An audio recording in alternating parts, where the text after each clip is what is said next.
Olá, bem-vindos a mais uma conversa aprofundada. Hoje a gente vai mergulhar nos trechos do C.S. Lewis que falam sobre o que é de verdade a jornada cristã. E não é só aquela coisa de ser bonzinho, né? É algo bem mais radical. Uma transformação mesmo. Exatamente. Lewis nos desafia a ir além da moralidade comum, sabe? A ideia central que ele explora ali é essa de se tornar uma nova criatura. É um processo. E ele descreve isso com umas analogias, assim, bem surpreendentes e uma lógica muito clara. Legal. Então, qual que é a nossa missão hoje? Vamos tentar desempacotar essas ideias sobre entrega total, o custo real de buscar a perfeição divina e, claro, a diferença é entre só, melhorar um pouquinho e ser transformado na raiz. Então, peguem os fones e vamos nessa. O Lewis começa com uma coisa que, assim, de cara pode soar meio estranha. A ideia de fazer de conta. Ele pega o comecinho do Pai Nosso, né? Pai Nosso. Ele diz que quando a gente fala isso, mesmo sem se sentir perfeitamente filho de Deus ainda, a gente está assumindo esse papel. É como ele fala, vestir-se de Cristo. Mas, sei lá, isso não soa um pouco hipócrita? Ótima pergunta. Ele mesmo diferencia, né? Tem dois tipos de faz de conta. Tem o ruim, claro, que é quando você só finge, a simulação fica no lugar da ação real, mas o foco dele é no bom faz de conta, aquele que, na verdade, te leva para a coisa real. Pensa assim, às vezes a gente age de forma amigável, mesmo sem estar com muita vontade, né? Uhum. E isso pode acabar fazendo a gente se sentir mais amigável de verdade. Ou, as brincadeiras de criança, sabe? Ser soldado, ir ao mercado, é um faz de conta que ajudam eles a crescerem de verdade. Entendi. Então, a ideia é que, agindo como se a gente fosse parecido com Cristo, a gente começa a caminhar naquela direção, e aí que vem o ponto-chave, né? Não estamos sozinhos nisso. Não mesmo. O próprio Cristo age na gente para fazer esse faz de conta virar realidade. Não é só a nossa consciência falando, é uma presença real ali, transformando. E Lewis chama isso, acho genial, de um bom contágio. É como se Cristo injetasse a própria vida dele, ele usa o termo zoé, né, que é a vida espiritual, divina, diferente da vida biológica comum, a bios. Certo, a Zoé. Isso, ele injeta essa zoé dentro da gente. E ela transforma de dentro para fora. E essa ajuda, ele faz questão de dizer, pode vir de muitos jeitos. Pela natureza, por livros, por outras pessoas. Sim. Lembro dele falando que as pessoas podem ser, espelhos de Cristo umas para as outras, às vezes sem nem saber da importância da comunidade, da igreja, né?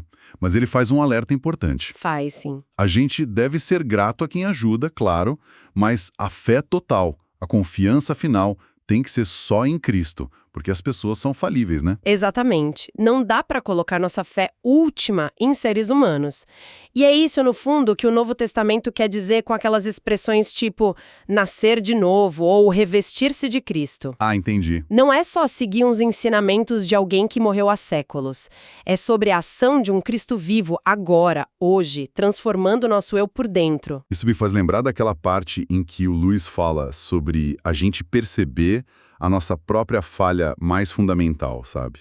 Ele usa até um exemplo dele mesmo, daquela irritação que vem de supetão. Sim, eu lembro dessa parte. A desculpa é sempre a surpresa, né? Mas ele argumenta que o que sai da gente nesses momentos só mostra o que já está lá no porão da alma. A surpresa não cria o rato da raiva, ela só impede ele de se esconder a tempo. Exato! É um bom teste, né? E a conclusão que ele tira disso é que a transformação mais profunda, aquela que realmente importa, não é algo que a gente consegue só com o nosso esforço direto. É Deus quem faz a obra. A nossa parte é permitir se entregar. Se entregar. Luiz até inverte a coisa de um jeito muito interessante. Ele diz que é Deus quem primeiro faz de conta com a gente. Ele nos trata como filhos perfeitos, como se já fôssemos, para nos ajudar a nos tornarmos assim de verdade. Como uma mãe ensinando o bebê a falar. Isso. Falando com ele como se ele já entendesse tudo, para que ele aprenda a linguagem. É uma pedagogia divina, né? Nossa, fascinante essa inversão. E isso já puxa outro ponto central que o Lewis discute. A diferença entre a moralidade comum digamos assim, e a exigência de Cristo. A gente tende a pensar em, pagar nossos impostos morais, né? Faço o mínimo aqui e o resto do meu eu fica para mim. Uhum, essa é a tendência natural. Mas Cristo chega e diz, não, me dá tudo. Não quero só uma parte do seu tempo ou dinheiro, eu quero você. A meta não é só dar uma ajeitada no nosso eu natural, é matar e substituir. Pesado, né? É bem radical. E aí vem aquele paradoxo que Lewis aponta, que eu acho muito perspicaz. Esse caminho cristão é, ao mesmo tempo, mais difícil e mais fácil. Como assim? Mais difícil, mais fácil? Mais difícil porque exige essa entrega total do eu que a gente acabou de falar. Isso assusta, parece demais. Só que ele argumenta que é mais fácil porque a alternativa, que é tentar agradar a Deus e ao nosso eu natural ao mesmo tempo, essa sim é uma luta constante, cheia de frustração, que não leva a lugar nenhum. Ou a gente fica ressentido com Deus, ou a gente simplesmente desiste de tentar ser bom. Faz todo sentido. É aquela coisa, tentar manter os nossos desejos egoístas ali no centro e, ao mesmo tempo, ser honesto, ser humilde, de verdade. É como esperar que um pé de espinho dê uva, né? Não vai rolar. Exatamente. Não funciona.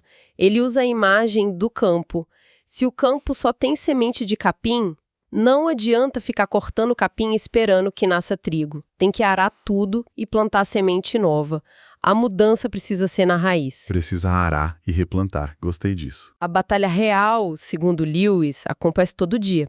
Talvez logo quando a gente acorda, aquela escolha consciente de empurrar para lá dos desejos e preocupações mais selvagens, digamos assim, para dar espaço para ouvir a outra voz.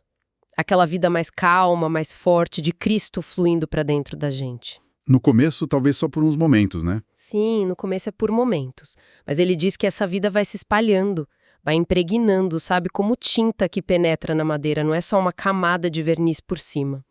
E aí vem aquela frase, sede perfeitos. Isso soa tão impossível. Como lidar com isso? Lewis encara isso de frente, sem rodeios. Ele diz que sim, Cristo fala sério, mas não significa, olha, eu só vou te ajudar se você já for perfeito. Não é isso. Uhum. O que significa é, a única ajuda que eu vou te dar é para te tornar perfeito. Eu não vou me contentar com menos do que isso. Ele quer o tratamento completo. Tentar ficar no meio termo, ser mais ou menos bom, na verdade é o caminho mais difícil. Talvez seja até impossível. É a imagem do ovo, né? Exato. Somos como ovos. Ou a gente se desenvolve e quebra a casca para virar um pássaro, ou a gente gora, apodrece. Não dá para ser um ovo bom e decente para sempre. Tem que haver transformação. Essa imagem do ovo é muito forte. E acho que conecta bem com a outra analogia que ele usa, a do dentista, não é? Sim, a do dentista é ótima. A criança está com dor de dente, mas evita a mãe. Por quê? Porque sabe que a mãe não vai dar só uma aspirina pro alívio momentâneo. Isso. Ela sabe que a mãe vai levar no dentista. E o dentista vai querer olhar tudo, não só aquele dente que está doendo. Vai querer fazer o tratamento completo. Exatamente. E Cristo seria como esse dentista. Se a gente chama ele para tratar um pecadinho aqui, ele vai tratar. Mas ele não vai parar aí. Ele vai querer fazer a reforma completa da casa. Por isso o aviso do Lewis. Avalie o custo. É sério. Ao se entregar a Cristo, a pessoa entra num processo que mira a perfeição absoluta. O padrão é o próprio Cristo. Deus não vai descansar enquanto o Pai não puder dizer que está satisfeito conosco, como esteve com o Filho. Uau! A gente tem o livre-arbítrio para dizer não, para pular fora, mas se a gente não fizer isso, ele vai levar o processo até o fim. Isso parece bem intimidador, preciso dizer. Mas tem o outro lado da moeda, né? O lado do encorajamento. Com certeza. E é fundamental não esquecer disso. Esse mesmo Deus que exige tudo, ele também fica encantado com o nosso menor esforço inicial. Lewis cita George MacDonald, né? É fácil agradar a Deus, mas satisfazê-lo é bem difícil. Gosto dessa frase. Fácil agradar, difícil satisfazer. Exatamente. Ele se alegra com nossos primeiros passos, mesmo que a gente tropece e caia, como um pai vendo o bebê aprender a andar. Ele nos levanta a cada queda. A exigência da perfeição é sobre o destino, não sobre nos esmagar agora com um peso que a gente não aguenta. Ele sabe que sozinhos a gente não dá conta. Então, aquela tentação de resistir, de pensar, eu já melhorei bastante, não preciso ser santo, só quero ser uma pessoa decente. Isso não é humildade. Lewis diria que não. Ele diria que isso é, na verdade, preguiça e talvez até covardia disfarçadas de humildade. É como se a máquina dissesse para o inventor: não quero ser transformada nisso para que você me projetou. Tá bom assim. A verdadeira humildade e obediência estão em se submeter ao plano dele para nós. Entendi. E ele reforça, sem o suporte dele, a gente não está a salvo de cair em nenhum pecado, por pior que seja. E, por outro lado, nenhum nível de santidade, de transformação que a gente vê nos grandes heróis da fé está fora do que Deus pretende para cada um de nós eventualmente. Isso ajuda a entender por que, às vezes, parece que, depois de um período de calmaria, de melhora na vida espiritual, as coisas ficam mais difíceis de novo. Exatamente. A gente pode estar esperando um pouco de tranquilidade, né? Venci essa batalha, agora vou descansar. Mas Deus pode estar pensando, ótimo, agora vamos para o próximo nível. Ele pode estar forçando a barra no bom sentido, exigindo mais coragem, mais paciência, mais amor. É aquela outra analogia do McDonald's que o Luiz usa da casa. Essa mesma, somos uma casa viva. Deus entra para reformar. No começo, ele conserta o básico, o que está mais óbvio.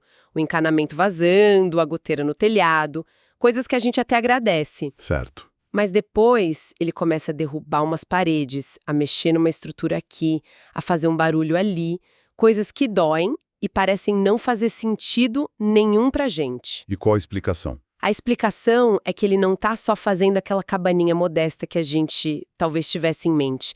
Ele está construindo um palácio. Um lugar onde ele mesmo pretende morar. Nossa, um palácio! Isso muda completamente a perspectiva do ser de perfeitos, né? Não é só um idealismo vago no céu. É uma promessa de transformação real, aqui e agora, em criaturas, sei lá, gloriosas, cheias de vida, de alegria, de amor. É exatamente essa a ideia. O processo é longo, muitas vezes vai ser doloroso, sim, mas o objetivo final é essa transformação radical, é nos tornarmos reflexos perfeitos do poder e da bondade dele. É nisso que a gente se meteu, se escolheu seguir esse caminho. Ok. Entendi a profundidade da proposta. Mas aí vem aquela pergunta que, imagino muita gente faz, o mundo faz. Se o cristianismo é tudo isso, por que tem tanto cristão por aí que não parece nem um pouco melhor que os não cristãos? Às vezes parece até o contrário. O Lewis não foge dessa, né? Não, ele encara de frente. Ele admite que o mundo tem uma certa razão em julgar pelos resultados, sim. Cristãos que se comportam mal, que são desagradáveis, hipócritas, eles desacreditam a fé, não tem como negar. Certo. Mas ele também aponta algumas, digamos, irracionalidades na forma como o mundo exige essa prova. Primeiro, ele diz que o mundo não se divide assim tão arrumadinho em 100% cristãos de um lado e 100% não cristãos do outro.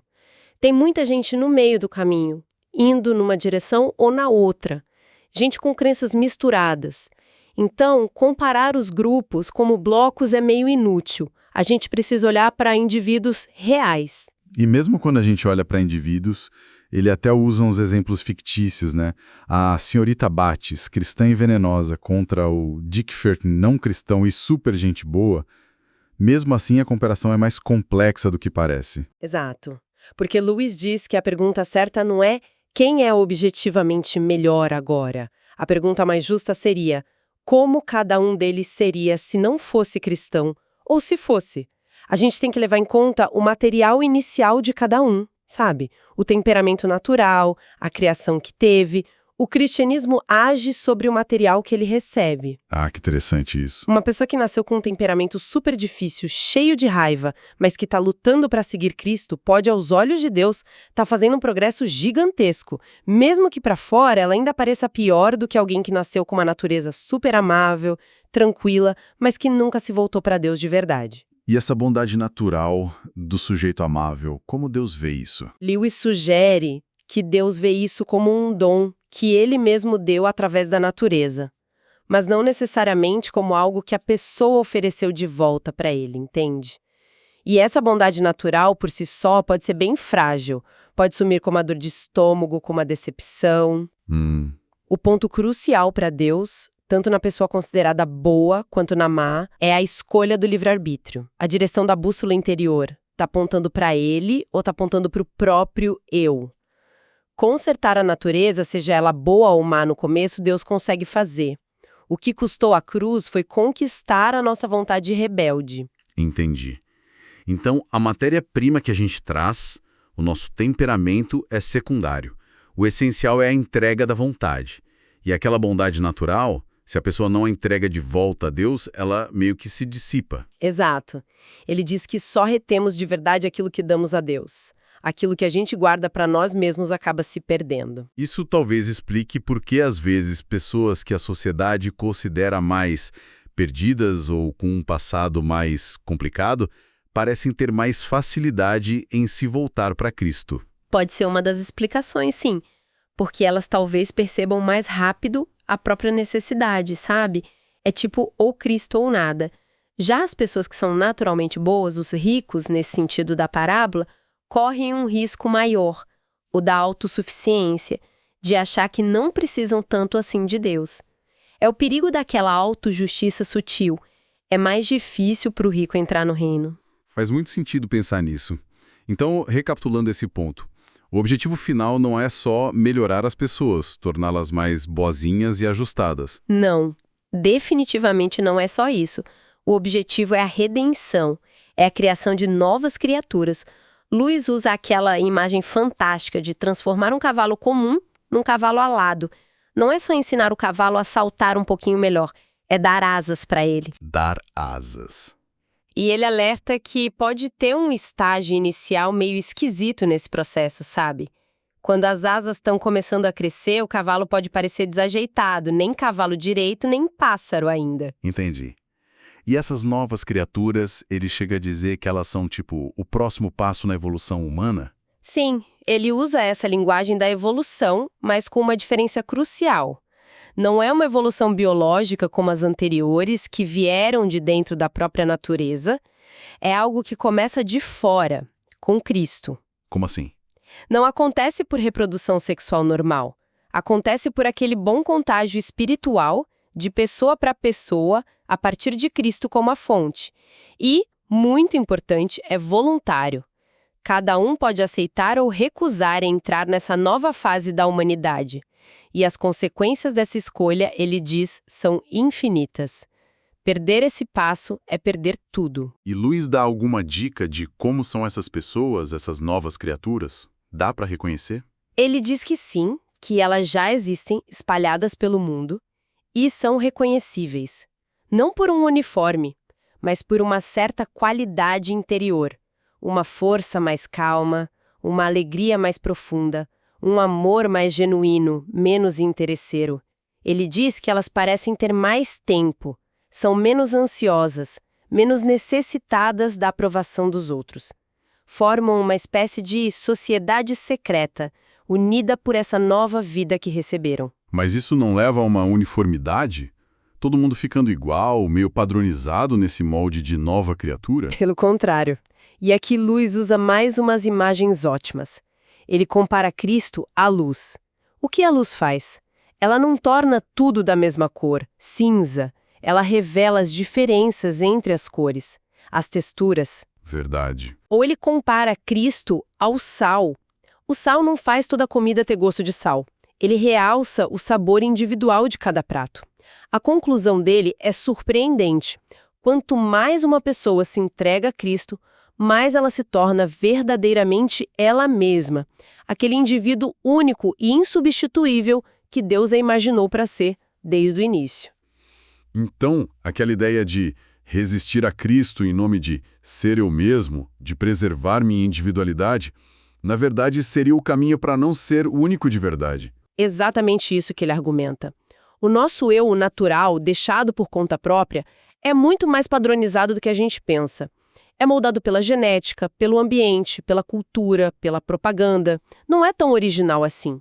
A verdadeira individualidade, aquela personalidade única, rica e profunda, só emerge quando a gente se entrega àquele que nos inventou. Ele diz que os santos são incrivelmente diferentes entre si. Sim, gloriosamente diferentes. Enquanto os grandes pecadores, os tiranos, acabam sendo terrivelmente parecidos na sua mesquinhez e egocentrismo. Caramba! Então chegamos ao princípio final de tudo isso, que parece ser: para encontrar a sua vida verdadeira, você tem que perdê-la. Para encontrar o seu eu real, tem que entregar esse eu que a gente protege tanto. É a essência do paradoxo cristão, né? Submeter-se à morte diária das nossas ambições e desejos egoístas e um dia a morte física também. É o caminho para encontrar a vida eterna, a vida real que nunca acaba.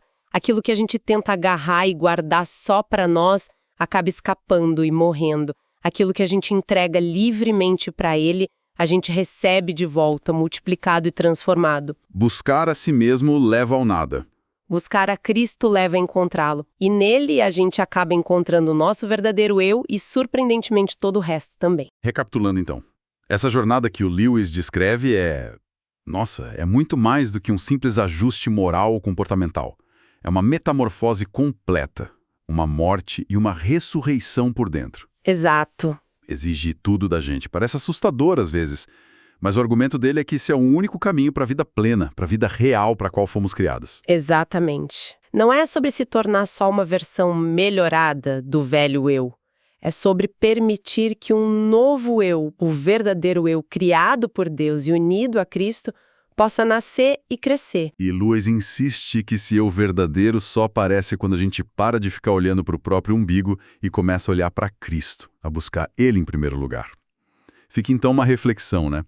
Qual será que é aquele aspecto do nosso eu natural? Pode ser um hábito, um medo, uma ambição que a gente guarda com carinho. Qual aspecto parece ser o mais difícil para a gente sequer considerar entregar, mesmo que só com um exercício de imaginação, nessa busca pelo eu que Lewis diz que é, finalmente, o nosso eu de verdade? Algo para a gente pensar. Bom, muito obrigado por nos acompanhar nessa exploração profunda das ideias de C.S. Lewis. Foi ótimo conversar sobre isso. E até a próxima.